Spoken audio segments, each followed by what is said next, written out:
What happens when someone tries to blow up a gas pipeline and then files for bankruptcy from inside a prison cell? This isn't your typical bankruptcy story. Consumer warrior is on your side. The consumer warrior. It's the story of a man who spent years fighting the government only to end up using one of the government's most powerful legal protections. His name is Anson Chi, and this is the story of the terrorist who filed bankruptcy from prison. Anson Chi was a self-proclaimed sovereign citizen, part of a movement that believes that people can opt out of U.S. laws just by declaring themselves independent from the government. It's a dangerous belief system, and it leads to fake legal filings, confrontations with police, and sometimes even violence. In 2012, Anson Chi took things too far. He tried to destroy a natural gas pipeline in a quiet neighborhood near Plano, Texas. He built a homemade bomb, he embedded it in a pipeline structure. The explosion failed, and thankfully, no one was hurt, but federal investigators quickly traced it back to him.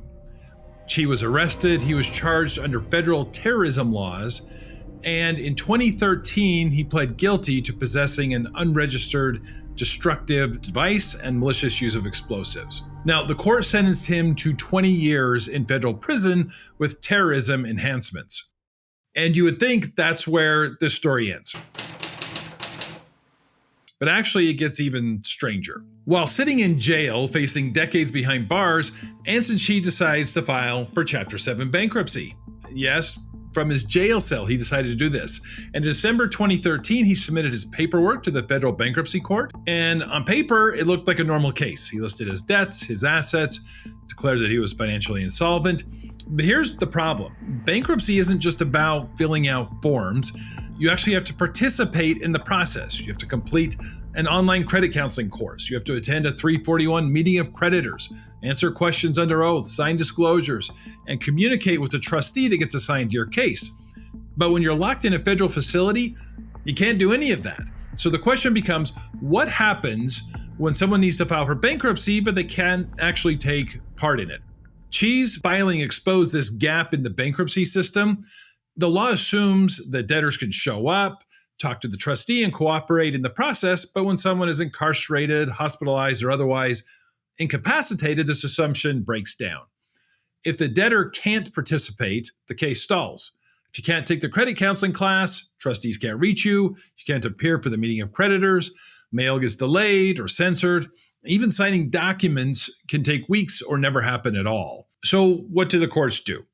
Often, the case gets dismissed for noncompliance, and that seems to be what happened in the Anson Chi case. Anson filed his handwritten voluntary petition with the court, similar to how every person who files for bankruptcy protection does. However, there was a big hurdle for Anson, the online credit counseling course. Everyone that files for bankruptcy must first take an online credit counseling course. And for most people, this is not a big deal. The class is taken online. It only takes about an hour to get done. But if you don't have internet access, this can become a much bigger problem. Now, Anson Chi's story is extreme, but it points to a bigger issue. What happens when someone can't participate in their bankruptcy case, not because they don't want to or they won't, but because they physically can't? We see this in prisons, we see this in hospitals, we see in people who are disabled or mentally incapacitated. Bankruptcy is supposed to offer this fresh start, but that promise can seem like it depends on whether you can actually engage with the process. Now, if you can't appear, if you can't sign documents, if you can't answer, it may seem that the system simply isn't built to help you.